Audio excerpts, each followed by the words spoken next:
안녕하십니까. 부동산 파헤치기 부파입니다. 지난 시간에는 성동구에 위치한 주요 아파트 7개 단지에 대한 가격 비교를 해봤고요.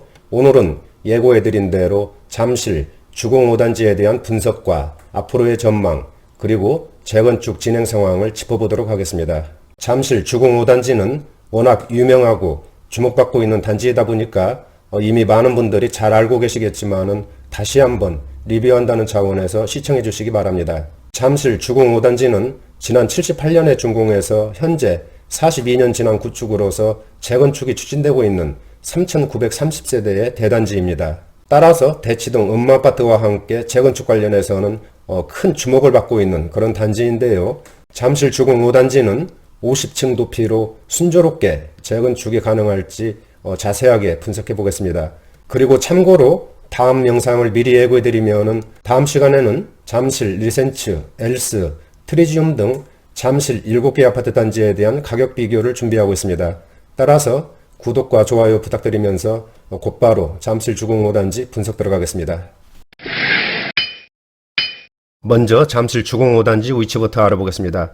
바로 여기가 2호선 잠실역이 되겠고요. 오른쪽은 8호선 잠실역이 되겠습니다. 이 윗부분은 한강이 되겠고요. 잠실 주공 5단지는 잠실역과 이렇게 한강 사이에 크게 위치를 하고 있습니다. 따라서 잠실역까지는 초역세권이라고 보시면 되고요. 8호선 잠실역도 도보로 이용 가능한 그런 위치라고 보시면 되겠습니다. 항공사진으로 한번 보실까요?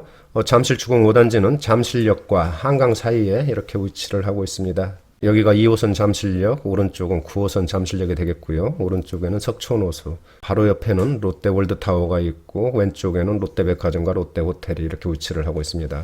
또 오른쪽에는 장미아파트와 그 옆으로는 잠실 파크리오, 그리고 왼쪽으로는 잠실 리센트 아파트가 이렇게 위치를 하고 있고요. 또 길 하나 건너편에는 트리지움이 이렇게 위치를 하고 있습니다. 그 옆으로는 레이크 팰리스가 이렇게 위치를 하고 있고요. 따라서 잠실역 주변에는 입지가 아주 좋고 대규모 단지들의 아파트가 즐비하다는 것을 보실 수가 있겠네요. 다음은 잠실 주공 5단지에 대한 일반 현황을 알아보겠습니다. 준공 연월은 지난 78년 4월이 되겠습니다.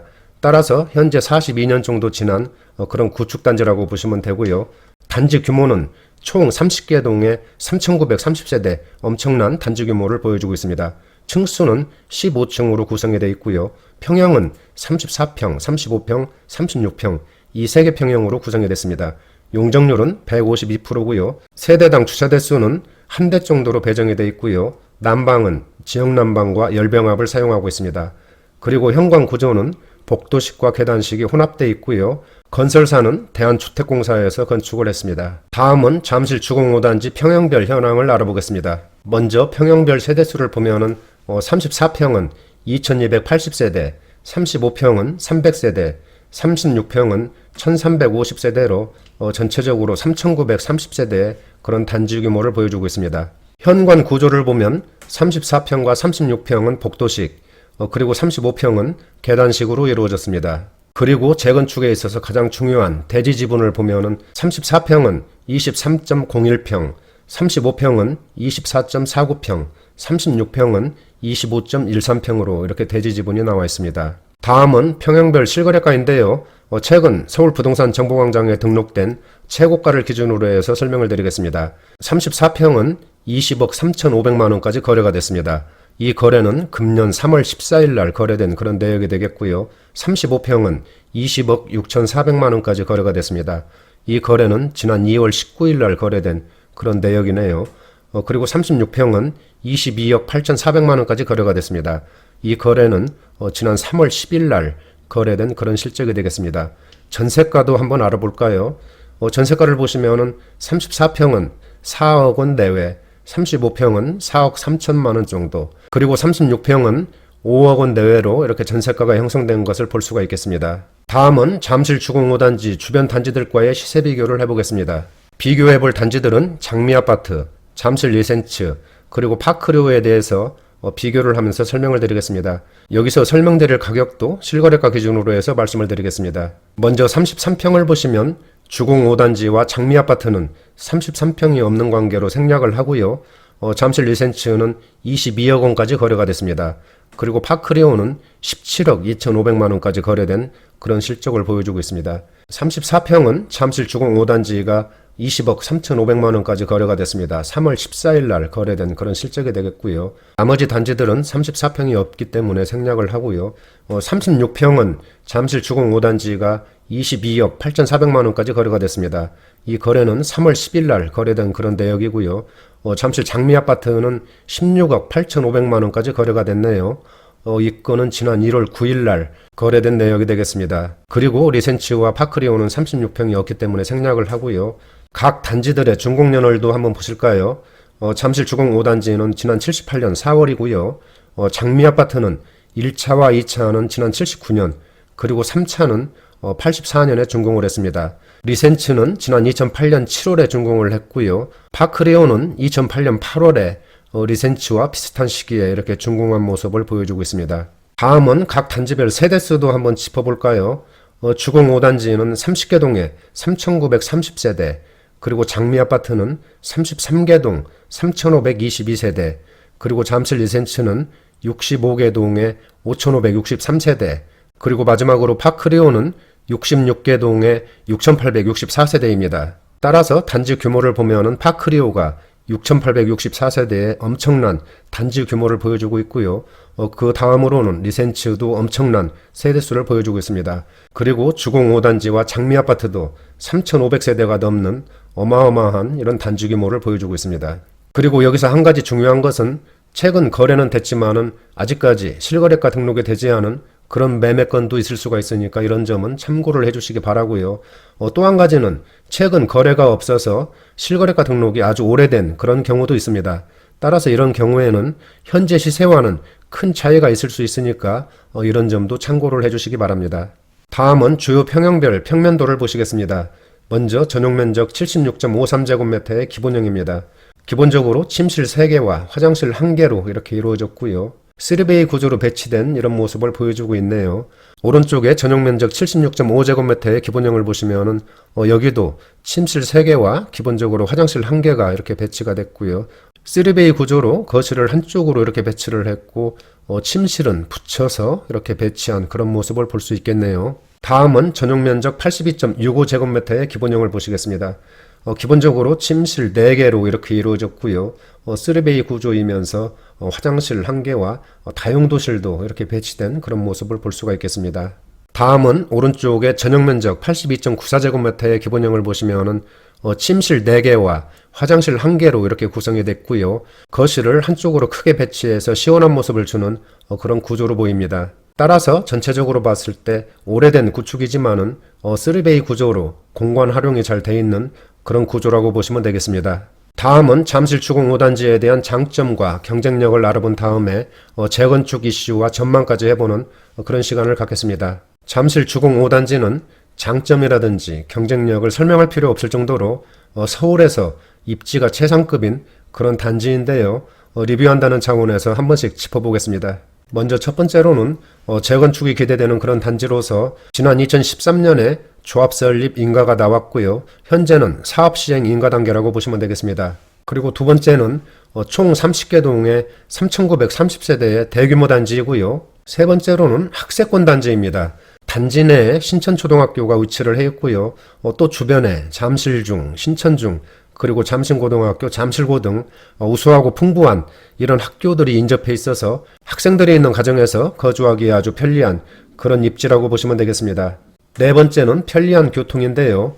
전철 2호선과 8호선 잠실역을 이용할 수 있는 이런 더블 역세권 입지고요. 강남, 강북, 성남 등으로 연결되는 버스도 다양하지만은 또 올림픽대로라든지 강변북로 그리고 고속도로 진입도 편리한 그런 위치라고 보시면 되겠습니다. 다섯 번째로는 강남, 광화문, 여의도 등 도심 업무지구를 쉽게 접근할 수 있는 이런 직주 근접의 입지라고 보시면 되고요. 여섯 번째로는 한강변에 위치하고 있어서 아름다운 한강 조망권을 누릴 수가 있고요. 또한 한강 접근이 편리해서 산책이라든지 운동하기에 최적인 이런 위치라고 보시면 되겠습니다. 일곱 번째로는 대형 쇼핑몰, 병원, 학원 등 주변 생활 인프라가 아주 발달되어 있어서 생활하기에 편리한 그런 입지라고 보시면 되고요. 마지막으로는 단지 전체가 평지로 이루어진 것도 잠실 주공 5단지의 장점과 경쟁력이 아닌가 이렇게 생각을 해봅니다. 다음은 잠실 주공 5단지에 대한 재건축 이슈들을 정리해 보겠습니다.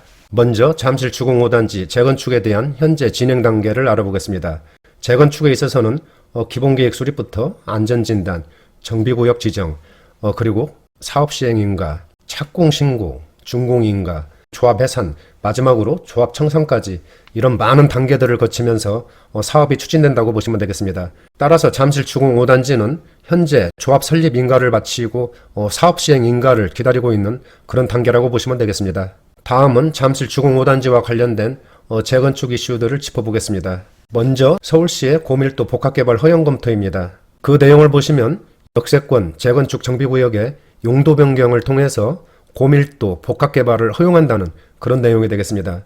따라서 용도 변경할 수 있다는 것은 3종 일반 거주지역에서 준주거지역으로 종상향할 수 있다는 말인데요. 이렇게 될 경우에는 용적률을 300%에서 500% 이하까지로 상승시켜서 고층으로 건축할 수 있는 그런 문이 열렸다고 보시면 되겠습니다. 그럼 여기에서 잠실 주공 5단지도 50층 건축이 가능한지가 문제인데요.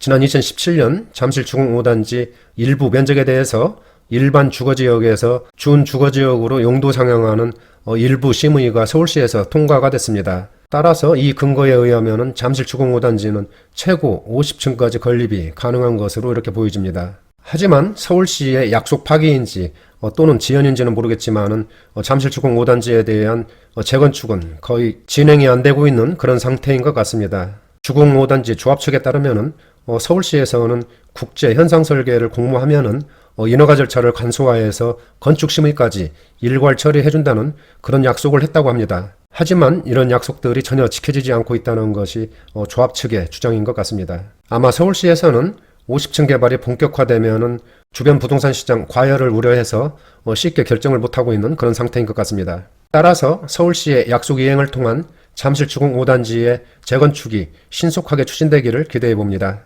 다음은 잠실 주공 5단지에 대한 전망을 해보겠습니다. 앞에서 설명드린 것처럼 잠실 주공 5단지는 지난 78년에 준공한 구축으로 4,000세대 가까운 메모드급 단지로서 지난 2013년 재건축 조합 설립이 인가를 득했습니다. 하지만 지난 6년 이상을 사업시행 인가를 받지 못하고 서울시와 줄다리기를 하고 있는 그런 실정입니다. 잠실 주공 5단지는 한강변에 위치하고 W역세권, 학세권, 직주근접 등 더 이상 설명이 필요 없는 잠실 중에서도 가장 핵심 노른자의 입지라 하겠습니다. 잠실 주공 5단지의 현재 분위기를 보면 정부의 부동산 억제 정책과 코로나 사태가 맞물리면서 거래가 크게 위축된 그런 상태라고 볼 수 있고요. 전용 면적 82제곱미터의 현재 호가를 보면 20억 원 내외로 작년 12월 최고가에 비해서는 3, 4억 원가량 이렇게 낮게 형성되고 있는 것으로 나타나고 있습니다. 이러한 현상은 여당의 이번 총선 압승과 더불어서 부동산 시장 과열을 막기 위한 그런 정책들이 탄력을 받을 것으로 예상되기 때문에 당분간은 약보합세가 유지될 것으로 이렇게 분석이 됩니다. 하지만 주변 신축 단지들과 가격을 비교해 볼 때 아주 큰 폭의 가격 하락은 제한적일 것으로 이렇게 보입니다. 따라서 현재 소유하고 계신 분들은 단기적으로 미세한 등락은 있겠지만은 홀딩하시는 것이 좋아 보입니다.